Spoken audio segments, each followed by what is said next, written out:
The word jihad is mentioned in the Quran about 41 times. The words mercy, peace, and compassion are mentioned about 355 times. Yes, come in. Come on in, Riaz. Sit down, please.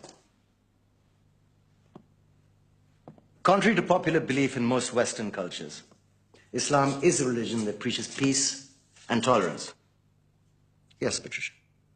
If Islam truly is a religion that preaches peace, then how come the world's most troubled spots, the West Bank, Afghanistan, Pakistan, Iraq, they're all plagued with Islamic terrorism? Well, that depends on your definition of terrorism. Some might argue that the U.S. invasions of countries like Iraq and Afghanistan are also acts of terrorism. No, those were acts of war to get rid of despotic regimes. Or a means of getting at a country's oil.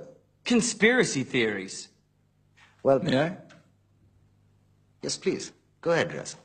Mr. Khan is right. I mean, if we're talking about terrorists, the world's biggest terrorists are the white superpowers. Come on now. No, really, stop and think about it. Explain 9/11. Okay. Do you know how many people died in the Twin Towers strike? Around 3,000. And do you have any idea how many people died in the bombing of Afghanistan? Take a wild guess. More than 15,000 people died. And that's just conservative figures. About 50,000 tons of explosives were dropped on innocent civilians. Men, women, children. Yeah, but that was because of the Taliban. Now that you brought it up, did you know that the Taliban was a creation of the CIA to fight the Russians? Whatever. They were still harboring terrorists. Yeah, right. Terrorists that were never found. Just like the weapons of mass destruction that were never found in Iraq. Do you want to get into the death toll in Iraq? 500,000 civilians and counting. And what do Britain and America say when they don't find these weapons? It's simple. They just say sorry.